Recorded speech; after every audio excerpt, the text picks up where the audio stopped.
as the grandchildren affectionately call her, was one of the kindest people to walk this earth. Even as grandmothers go, she was exceptional. She left us with so many good memories, it was hard to pick which ones to share today.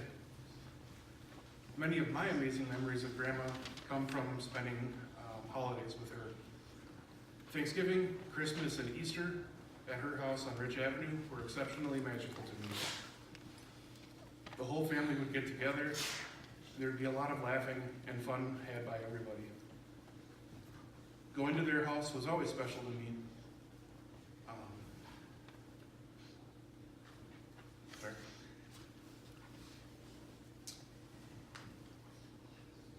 When we were young, Grandma and Grandpa would often watch us if our parents went out of town.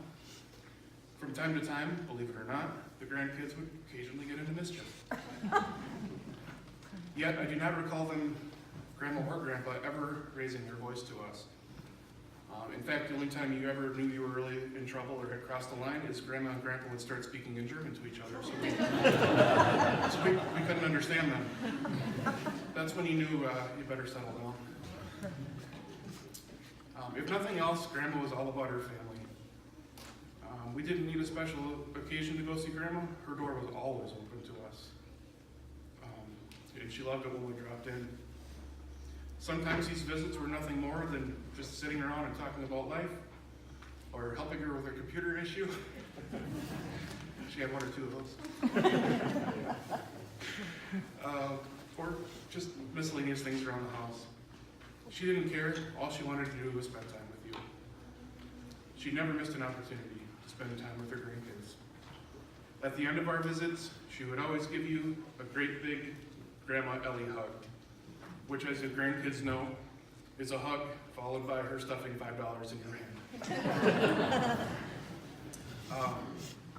As I got older, I would tell her, Grandma, you don't need to give me money every time I come and see you. And she gave me a very serious look and said, you just take it.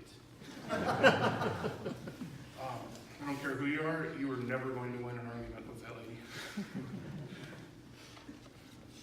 All right. She traveled far and wide to support us in all of our endeavors, whether it was a play, a swim meet, baseball, softball, football, wrestling, or even a horse show. You could bet Grandma was going to be in the crowd. If you won, her cheer could be heard louder than anyone's. If you lost, she still cheered you on, and then was later by your side, consoling you and complaining about the terrible officiating. When she came to watch our softball games, she would always bring a notepad to keep score on. She always brought it with her. I guess she liked to keep the umpires honest. She, in fact, did such a good job at this that oftentimes, in fact, 2 or 3 times that I can recall, the umpire in the middle of the game would walk up to her, sitting in the bleachers, and ask her what score she had, just to make sure. Her competitive nature was no less fierce when it came to her beloved Minnesota Vikings. I can't tell you how many times I would be watching a game at home, and moments after I watched a bad play, I would get a call from her. Before I could even say hello, I would hear her say, "Can you believe that?" These were obviously only the away games, as everybody knows. She never missed a home game, and often took up one of us grandkids with her. Having been to several games with her myself, I can honestly say I believe she is a contributing factor in one of the reasons that the Metrodome was known as the loudest stadium in the NFL. I will miss the bus rides back to Bloomington with her discussing the game. One of the funniest memories I have with Grandma occurred about 7 or 8 years ago. It was fall, and Grandma Leroy called my cousin, I'm on fire today. Grandma called my cousin Brent and I and asked if we would come over to her house and rake leaves. We of course agreed, and on a Saturday morning, we arrived at her house and were each issued a rake. Brent and I began raking leaves and dumping them into a yard waste can. The can stood about 4 feet tall and was about the size of your average garbage can. These details come into play later. During this time, she wasn't just sitting around, she was running around and giving us direction, and she was also doing some raking herself. Approximately 2 hours later, tired and covered in yard waste, we had finally filled this bin up to the top. And although there were still leaves to rake, I think Brent and I both saw the light at the end of the tunnel, thinking that, well, the rest of the leaves will have to wait until the city empties this can out. Grandma came over, took a look at the can, and said, "That's not full."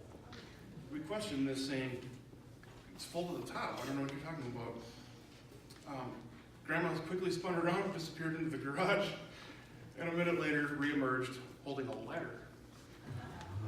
She then proceeded, at the age of 78, 79 years old, to put the ladder next to the garbage can, climb the ladder, get into the yard waste can, and stomp the leaves down until the can was about 3/4 full. We stared at her in disbelief and began raking again.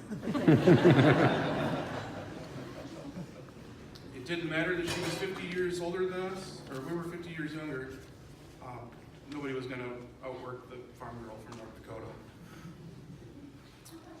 One of the most admirable things about my grandma, our grandma, is that she didn't just share her kindness with us, with her family. She spent her retired years volunteering at VEEP in Bloomington, as well as volunteering at various capacities here at Church of Peace. She sought to help others. She was a great example to her kids and grandkids. She will live on in the lessons and the memories she left us. She's a shining example of a life well lived, and though gone, she will never be forgotten.